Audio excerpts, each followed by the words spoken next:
In the Middle Ages, Europe and the Middle East were divided between Christian states, or Christendom, and Muslim states. They were uneasy neighbors and frequently at war on the front line.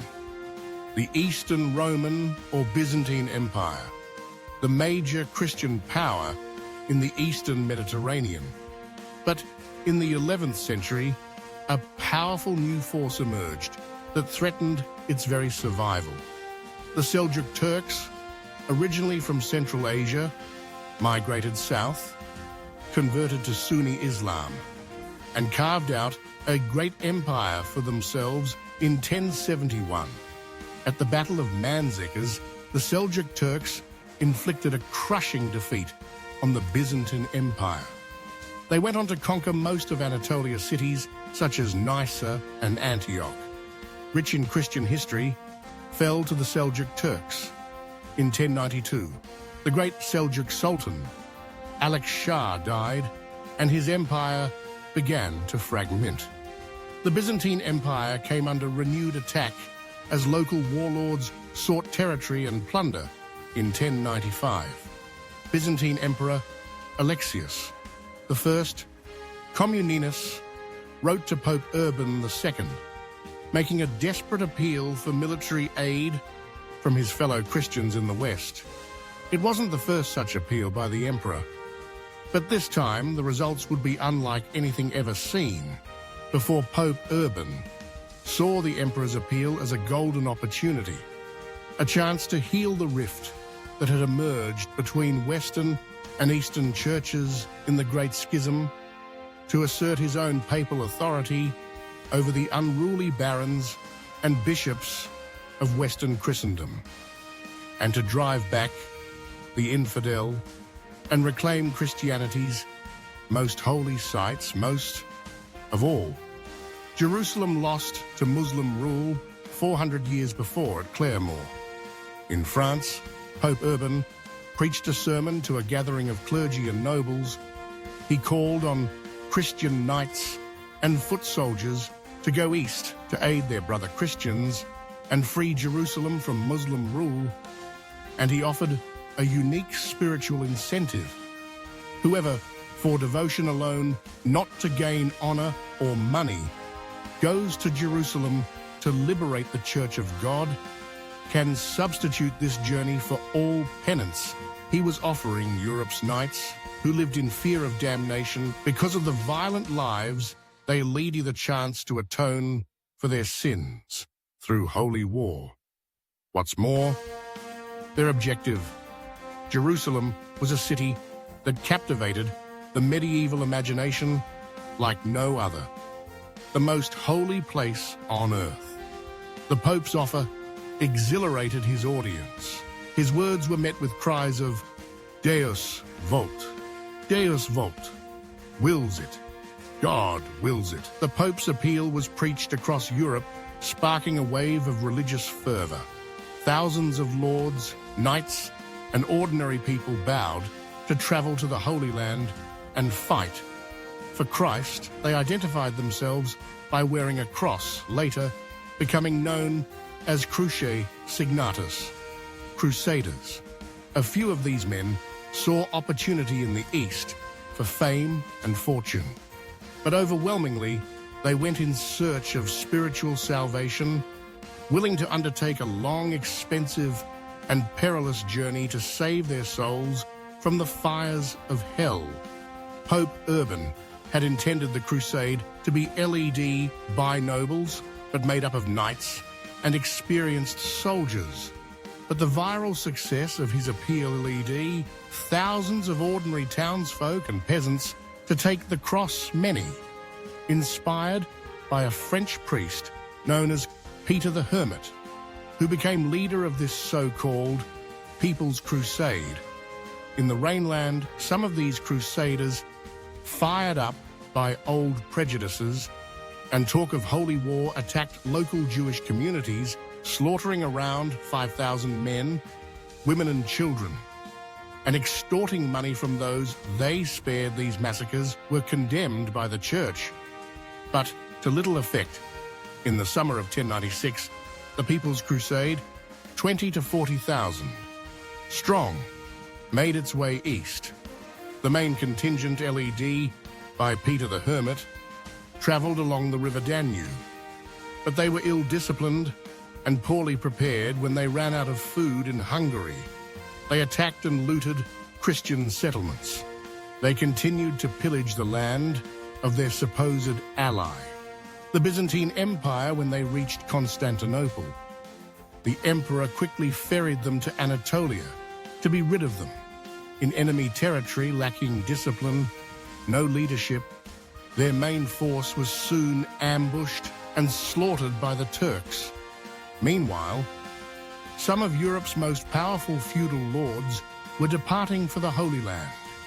At the head of their own contingents, they were much better armed and organized than the disastrous People's Crusade. They included from Lorraine Godfrey of Bouillon, with his brothers Eustace and Baldwin of Boulogne, Hugh of Vermandois, younger brother of the French king, Count Robert of Flanders, and Duke Robert of Normandy, son of William the Conqueror, the wealthy Stephen of Blair from Provence, Count Raymond of Toulouse, accompanied by the Crusades, spiritual leader, papal legate Adama of Le Poix, and from southern Italy, Norman lords Beaumont of Toronto and his nephew Tancred.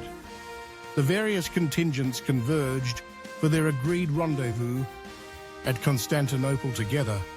They formed a huge army, perhaps 60,000 strong, probably the largest seen in Europe since the fall of the Western Roman Empire.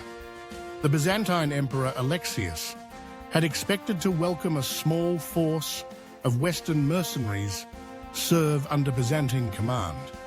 But the giant Crusader force that began arriving in December 1096 made him nervous and distrustful, particularly the presence of Bohemond of Toronto, who'd spent much of his life attacking the Byzantine Alexius, gave the Crusaders money supplies and guides, but only after their leaders swore oaths of fealty and promised to return, or Byzantine territory to the emperor, not keep it for themselves. Only then were they ferried across the Bosphorus into Anatolia. The Crusaders were a mighty military force, particularly the armored knights, who made up about a sixth of their strength. But they'd have to adapt rapidly to the heat terrain and hit-and-run tactics of their Turkish enemy in their favor. The Islamic world and the great Seljuk Empire itself was badly divided. Its Turkish governors, or Atabags, were busy fighting each other, as well as the Shia Fatimids of Egypt. None of them was prepared for the First Crusade, or had any real understanding of its strength or aims. The Crusaders' first success came at Nicaea, which fell after a 6-week siege, but the city surrendered to the Byzantine forces, cheating the Crusaders, as they saw it, of their rightful plunder. It was a further strain on the delicate relations between Crusaders and Byzantines. They began marching inland through intense summer heat in 2 columns, a vanguard under Beaumont of Toronto and rearguard under Godfrey of Bouillon near Dorylaeum. Beaumont's vanguard was ambushed by the main Turkish army based on Crusader chronicles. This is our best understanding of how the confused fighting unfolded. Beaumont, seeing he was about to be attacked by a large force of enemy cavalry, sent an urgent message to the rear guard asking for assistance. Then he formed up his knights and ordered his infantry into a defensive formation behind them, protecting the camp followers. The Crusaders came under attack from all sides, facing a hail of arrows from Turkish horse archers as well as javelins, and hit-and-run strikes from their faster light cavalry. The knights were driven back onto their own infantry. Over several hours, losses mounted, but the Crusader line held. Meanwhile, Godfrey was racing up with the rear guard to join. The battle troops were fed into the fighting. As soon as they arrived on the Turks' left flank, the Crusader advance was hidden by the terrain, so that they appeared suddenly threatening the Turks with encirclement. When the Christian knights all charged together, the Turks panicked, turned, and fled. It was a major victory for the Crusaders and allowed them to continue their advance across Anatolia without serious opposition. At Heraclea, they defeated a small Turkish force, then split up the main force, struggled through the mountains of Cappadocia, losing many of their baggage animals and running dangerously low on supplies. Meanwhile, Baldwin of Boulin and Tancred, probably out to seize land and plunder for themselves, traveled south into Cilicia, capturing the city of Tarsus and other settlements.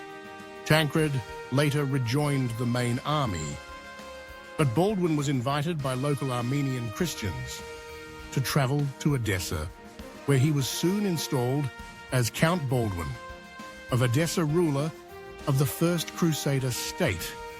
In October 1097, the rest of the Crusaders reached Antioch, the next stepping stone on the road to Jerusalem. But outside its walls, the First Crusade will come to the brink of disaster, decimated by disease and starvation, and encircled by their enemies. It would take a miracle to save them from annihilation. October 1097. 2 years had passed since Pope Urban II reached a crusade to help the Byzantine Empire in its war against the Seljuk Turks. Now the First Crusade had reached the great city of Antioch. It was the last major Turkish stronghold standing between the crusade and its goal, the holy city of Jerusalem. But Antioch was virtually impregnable, with its citadel atop a 1,000-foot mountain and too large to encircle the giant Crusader army, could only camp outside its walls and pray for a miracle. But that winter, they ran out of food. Horses, men, and camp followers began to starve. A trickle of supplies continued to arrive by sea, mostly from the Byzantine-controlled island of Cyprus, and they defeated an attempt by Radwan of Aleppo to break the siege at the Battle of Lake Antioch. But the Crusaders' situation seemed hopeless. Morale fell as deaths and desertions rose steadily in March. A Crusader fleet arrived with much-needed reinforcements and supplies. Finally, one night, Bohemond of Taranto and 60 of his men scaled a tower on the southern wall, whose commander had been bribed. As dawn broke, Bohemond's men opened the city gates, and the Crusader army poured in. They massacred soldiers and civilians alike, while desperate Muslim survivors fled to the citadel, which continued to resist all attacks. Antioch had fallen, but now a giant Turkish army was assembled under the command of Corbugier, governor of Mosul. First, he attacked Baldwin in Odessa, but abandoned his siege after 3 weeks and marched on Antioch. The Crusader army was exhausted, starving, and now trapped. They could expect no help from the Byzantines. Emperor Alexius Bizes, securing his own territory in Anatolia, had received false reports that the crusade had already been destroyed, fearing a Turkish counterattack. He withdrew to Constantinople. Then, inside Antioch, a relic was miraculously discovered. Supposedly, the Holy Lands thrust into Christ's side at his crucifixion, and the Crusaders' faith in their holy mission was renewed. Although heavily outnumbered, the Crusaders decided to meet the Muslim army outside the city walls. With the zeal of religious fanatics, seeing visions of saints and angels, they charged the Muslim army, which turned and fled Buga, accusing his commanders of treachery, possibly correctly set fire to his camp, and withdrew the Muslim defenders in the citadel. Witnessing this stunning victory, quickly surrendered. In summer 1098 Fatimid forces from Egypt captured Jerusalem from the Artukid Turks. Al-Afdal, Grand Vizier or Chief Minister of Egypt, saw the Seljuk Turks as his greatest enemy and even tried to make an alliance with the Crusaders against them. But the Crusaders were not interested. Instead, they spent 5 months around Antioch, foraging supplies and arguing among themselves. Stephen of Blair and Hugh of Vermandois had already given up and returned home. Now, Beaumont of Toronto claimed the former Byzantine city of Antioch for himself, breaking his oath to Emperor Alexius to return such territories to him. Beaumont argued that the emperor had broken the oath, first, by failing to help the Crusaders during the siege. Divisions deepened after Bishop Adama of Lipui died from illness. He'd been the Crusades' spiritual leader and a unifying presence on their council. Meanwhile, Crusaders carried out a brutal massacre of civilians at Maharat al-Muman. Pressure from the mass of ordinary Crusaders forced their leaders to put aside their differences and march south towards Jerusalem, except for Beaumont, who remained in Antioch, where he declared himself prince as the Crusaders entered Fatimid territory. Many local rulers offered up money and supplies to avoid violence. Other villages had been abandoned as the Crusaders near Jerusalem. They found wells poisoned, trees cut down, and animals driven away. Anything that could help the Crusaders had been destroyed on June the 7th, 1099. The Crusaders got their first sight of Jerusalem. Many fell to their knees and wept with joy. But they faced a serious challenge. They were now reduced to about 12,000 fighting men. Not enough to encircle the city. And they were running out of food and water. Jerusalem would have to be taken by storm. The barren landscape and the Crusaders had no timber to build siege engines. And on June 13th, their first assault, with a single scaling ladder, was easily repulsed. 4 days later, 6 Genoese galleys arrived at Jaffa, where they were soon blockaded by the powerful Fatimid fleet. So the sailors took apart their ships and carried the timber to the siege at Jerusalem. The Crusaders foraged more wood from the surrounding land, enough to build 2 siege towers. These mobile wooden structures would be wheeled up to the outer wall and allow the Crusaders to directly assault the enemy battlements. One tower was stationed with Raymond of Toulouse's forces in the southwest. The other was with Godfrey of Bouillon's troops to the north. On July 8th, seeking God's aid in the impending assault, the entire crusade walked in procession around the city, finishing with a religious service on the Mount of Olives. On the night before the attack, Godfrey suddenly moved his siege tower to a less well-defended section of the city walls. The final assault began on July 15th, 1099.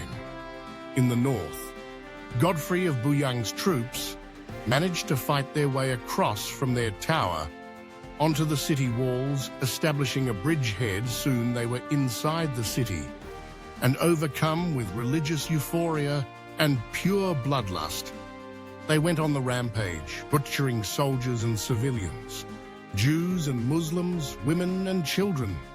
It was an orgy of shocking, prolonged slaughter. Barbaric, but not unique for the age. The First Crusade had secured its goal in the face of overwhelming odds. And just 4 weeks later, at the Battle of Escalon, the Crusaders smashed a Fatimid relief army sent to recapture Jerusalem. Most Crusaders, their vows fulfilled, soon returned home to Europe. Only around 300 knights remained to defend Jerusalem under Godfrey of Bouillon, now named Defender of the Holy Sepulchre. the man who'd set these great events in motion. Pope Urban II did not live to hear the news that Jerusalem had been taken. He died just 2 weeks after the city's fall. The new Crusader states that emerged, the Kingdom of Jerusalem, the County of Tripoli, the Principality of Antioch, the County of Edessa, lived on precariously surrounded by enemies, and the Muslim world would not remain so catastrophically divided for as long. Soon it would unleash its own holy war against the Crusader states, turning the Holy Land into a battleground for almost 2 centuries. In response, more crusades would be launched from Europe, but none would ever match the bloody, spectacular success of the First Crusade research. And artwork for this video comes from Osprey Publishing's extensive range of books on medieval history. Every Osprey book examines a particular battle campaign or combat unit in authoritative, meticulous detail. And with more than 3,000 titles, they cover everything from ancient warfare to modern conflict.